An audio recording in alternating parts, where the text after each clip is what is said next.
swear guys, this car is teaching me patience right now. So I got up early this morning to take my girlfriend to work, which is a common thing that I do. This was before the sun was even up. And I got about 2 miles from the house and the problem child just shuts off pretty much just like I turned the key off. I mean, no coughing or sputtering, nothing, just literally shuts off in the middle of the road. So we tow strapped it home after walking back home and got it back in the driveway. So I thought I would bring you guys along with me and show you kind of what I do when I'm trying to diagnose a no start condition. The engine turns over just fine, it just won't run. So we're gonna go see what's going on with it this time. So one of the first and easiest things to do when you have a no start condition is just to pull the codes and see if maybe the computer caught the problem as it was occurring, since the car was running when this happened. And I can do this with my HP Tuner software, but since a lot of people don't have that, I'm going to show you the same thing on a cheap scanner that I don't even remember where I got. So we're just going to turn the key on. As you can see, I have electrical power.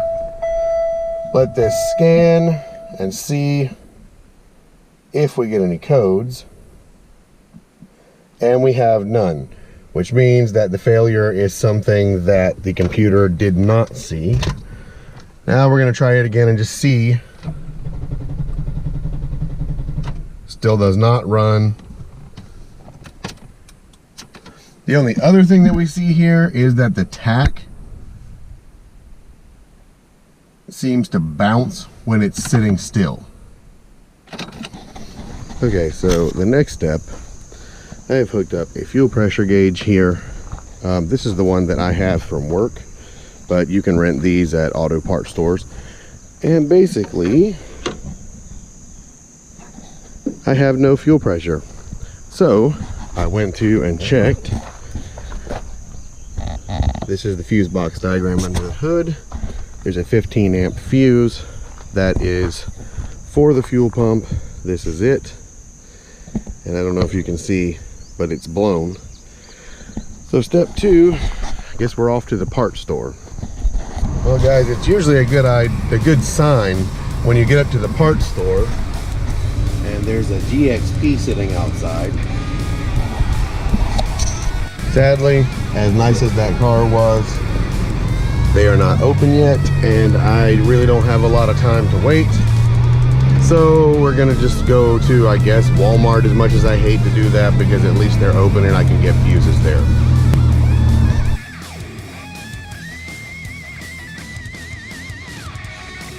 On my way back to the car, and I wanted to show you guys what parked beside me.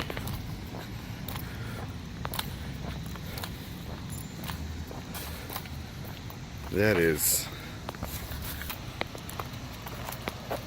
is quite interesting. Okay, so we're back. We have fuses.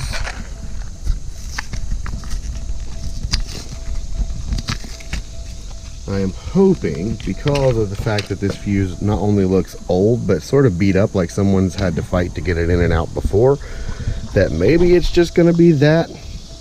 That's the problem. But the first step is we're just going to put it back in.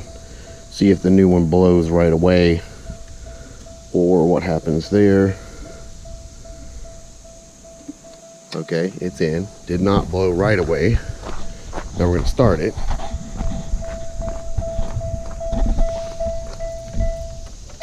Okay, so the car is running again, and it has not so far blown the fuse again.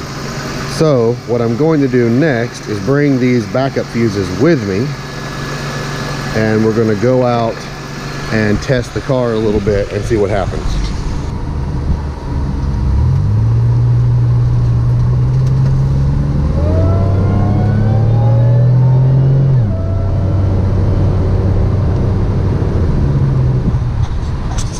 So after trying to test drive the car again, the fuse blew again. So I did some more looking. I looked at the relay and I don't see anything wrong with it. I even swapped it with the one from the 99, no change. The fuel pump assembly is new. As anyone who follows the channel knows, I just replaced it. So I actually went ahead and swapped it even to make sure there wasn't something in the tank, because I can do that under warranty anyway.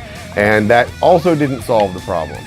So it's looking like it's going to be a wiring issue. So that's what we're going to look at next, is I'm just going to be tracing the wiring from spot to spot. Okay, so after checking this out for a little while, it looks like there's a short somewhere between the fuse box and the pump inside the car. And since I don't have access to a lift, it's hard to get under it much to see this part that's up here. And it's also really hot outside, and I really need to get this car done. I have opted for, I'm just going to replace the entire wire. So what I did was use this 12 gauge wire that I just happen to have already here. You can pop the front of this fuse box up by just taking these little clips and pushing them back. And if you look in the middle,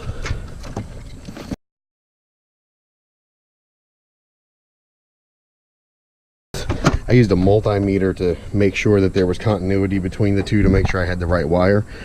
So I basically took the 12 gauge wire, wrapped it around this little piece that I made from a piece of clothes hanger, and used that to push it through the big grommet that this harness comes through the firewall with. So then I've got it pulled up here, and what I'm going to do is secure it to the existing wiring harness, patch it in back here. Then I'm going to run it through the inside from the floorboard back to the trunk, and get to a better view here, where it will eventually come out right here with the fuel pump assembly and replace the power wire to it. Then what I may even do is run an auxiliary ground, just to make sure that I know I've got a good power and a good ground back here. I'll get to that when I get to it though.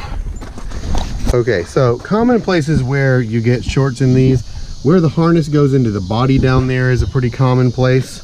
Another issue is back here in the back, under here, there's a spot where the sub harness that goes up to the fuel pump sender can sometimes have issues.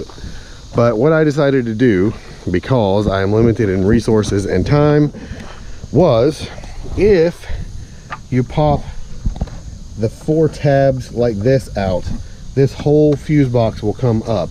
But you have to take this cable off first. So what I did was I took the supply wire, the power wire that comes out of the relay, basically chopped it right off there, ran it down along with the harness and through the firewall. Then along here and down the side channel and through into the trunk, which I've got all sealed back up now so you can't see it. Unfortunately, I really should have thought to film that. Sorry about that. But basically made it one wire from the fuse box all the way to the fuel pump. And I went from the factory 14 gauge wire to a 12 gauge wire. And now we should be in good shape. So all we're going to do now, make sure it works.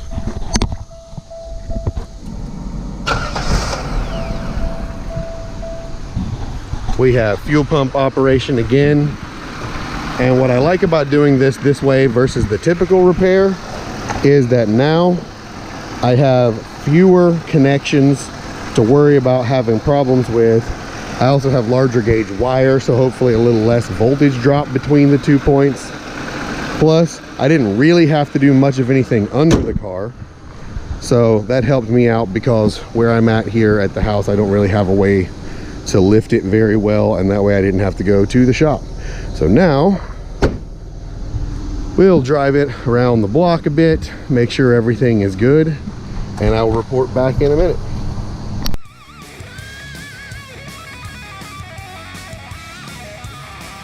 Okay, and so that was my entire day off working on my own car for free.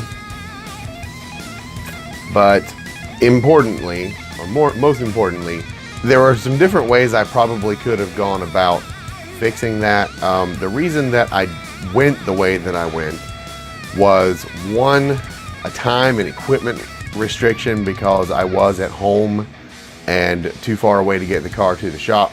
Two, with this car's tendency to constantly break and the fact that so much on it is old, I figured the more of the wiring I could replace, the better it would be in the long run, since the end goal here is, of course, to get this car reliable enough that we're not having to fix it every week, which would be great.